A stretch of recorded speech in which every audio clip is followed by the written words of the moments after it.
Une fois encore ce matin, bienvenue à notre émission, ma déclaration matinale. La Bible déclare dans le livre d'Apocalypse 3, le verset 7 au verset 9, écrit à l'ange de l'église de Philadelphie, voici ce que dit le saint, le véritable, celui qui a la clé de David, celui qui ouvre et personne ne fermera, celui qui ferme et personne n'ouvrira. Je connais tes œuvres. Voici parce que tu as peur de puissance et que tu as gardé ma parole et que tu n'as pas renié mon nom, j'ai mis devant toi une porte ouverte que personne ne peut fermer. Voici, je te donne de ceux de la synagogue de Satan qui se disent juifs et qui ne le sont pas, mais qui mentent. Voici, je les ferai venir se prosterner à tes pieds et connaître que je t'ai aimé. Bien-aimé, ce matin, je veux dire à quelqu'un, Jésus t'aime. Il t'aime et il t'aime véritablement. Peu importe ce que tu as traversé jusqu'ici ou ce que tu peux penser. Oui, tu as eu peu de force. Tu as eu peu de force. Mais laisse-moi te dire que puisque tu as gardé la parole de Dieu jusqu'ici, le Saint-Esprit me charge de te dire ce matin qu'il y a des portes qui sont ouvertes maintenant devant toi et qui ne se fermeront plus jamais. Parce que tu n'as pas renié la foi à cause des difficultés, à cause de ce que tu traverses. L'Éternel me charge de te dire que voici l'heure a sonné et tu ne vivras plus la même chose, les mêmes expériences au nom de Jésus. Tellement que tu étais effondré en toi, tu as pensé à un moment donné, faut-il abandonner ou non? Mais l'Esprit était là, l'Esprit dit, fils, fille, persévère. Et tu as persévéré jusqu'ici.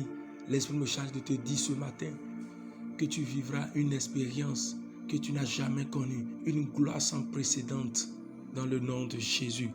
Il dit, écrit à l'ange de l'église de Philadelphie, voici ce que dit le saint, le véritable, celui qui a la clé. Bien-aimé, cette clé est écrite d'une manière. C-L-E-F.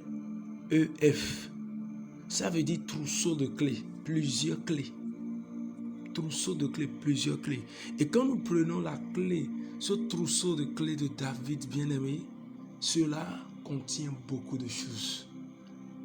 Il y a la justice premièrement parce que Jésus-Christ est issu de la postérité de David. Et c'est par lui que nous avons été justifiés. Il y a la justice bien-aimée par l'œuvre que le Christ a accomplie à la croix.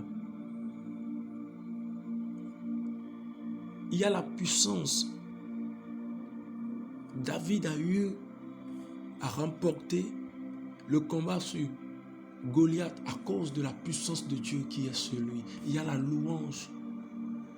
Bien-aimé dans le Seigneur, ce trousseau de clés renferme beaucoup de bénédictions.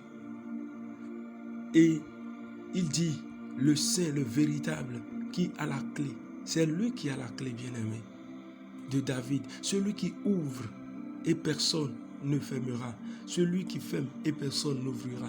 Bien-aimé, avec ce trousseau, je déclare dans le nom de Jésus que des portes s'ouvrent maintenant devant ta vie. Parce que chaque porte a besoin d'une clé. Et puisque sur ce troupeau, il y a toutes les clés de bénédiction du royaume dans lequel nous sommes, du royaume auquel tu appartiens, je déclare qu'aucune porte ne peut résister encore devant toi. Il s'agit, bien aimé, des portes spirituelles. Des portes ont été fermées contre des destinées. Et l'homme ne fait que tourner en rond depuis fort longtemps. Tu entames un commerce, ça chute. Tu commences un projet, ça chute. Tu fais des affaires avec des gens et ça chute.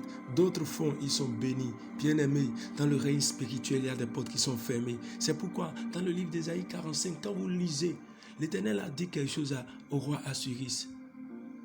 Il dit, je briserai les verrous de fer. Donc ça veut dire qu'il y a des portes spirituelles qui ont des verrous de fer, mais qui ne peuvent jamais résister. devant le trône de la grâce, devant le roi des rois. Et ce matin, je voudrais dire à quelqu'un, toute porte qui s'élève contre toi, toute porte qui s'est levée avec des verrous, l'Éternel qui t'a donné par sa puissance la clé de David, ouvre maintenant par cette puissance toutes ces portes devant toi et tu entres dans une nouvelle dimension de gloire. Il dit, je connais tes œuvres. Parce que tu as eu peur de puissance et que tu as gardé ma parole. Oui, bien-aimé dans le Seigneur, tu as gardé la parole de Dieu. Malgré les difficultés, au sein des difficultés, tu n'as pas abandonné. L'Éternel me charge de te dire, il te visite maintenant d'une manière extraordinaire ce matin. C'est pourquoi quelqu'un va déclarer avec moi, Dieu de bonté, Dieu de fidélité, toi qui as la clé de David, toi qui ouvres et personne ne ferme, toi qui fermes et personne n'ouvre, tu es le puissant guerrier, fort dans les combats, celui qui ne faillit jamais. Me voici, je me tiens devant toi dans cette situation que je traverse et j'ordonne maintenant que par cette clé, ce trousseau de clés qui porte les clés de la justification, les clés des bénédictions célestes, les clés de la puissance du pouvoir, les clés, oui, des bénédictions rattachées à celui qui est dans le royaume. Je viens, papa, ce matin avec cette clé et je déclare que dans le règne de l'Esprit, toute porte fermée contre ma destinée s'ouvre au nom de Jésus. Une nouvelle dimension de gloire, de puissance et d'adoration commence dans ma vie par la puissance du Saint-Esprit au nom de Jésus-Christ de Nazareth. Je bénéficie de la grâce rattachée à tous ceux qui sont appelés par lui à une nouvelle vie dans le nom de Jésus. Le trône de la grâce parle à ma faveur. Le trône de la grâce où on obtient miséricorde parle à ma faveur. Et au nom de Jésus-Christ de Nazareth, une nouvelle vie commence. Une nouvelle vie commence. Une nouvelle saison commence. Au nom de Jésus dans ma vie. Oui, des gens se viendront proclamer la seigneurie de ce Dieu que j'adore à cause de ma vie au nom de Jésus. Et ma vie serait pour eux un témoignage et un témoignage. Dans le glorieux et puissant nom de notre Seigneur Jésus, j'ai déclaré Amen. Cette journée est pour moi une journée bénie, bénie à l'aller et bénie au retour par la puissance du Saint-Esprit au nom de Jésus-Christ de Nazareth. Amen, amen. Shalom bien-aimé.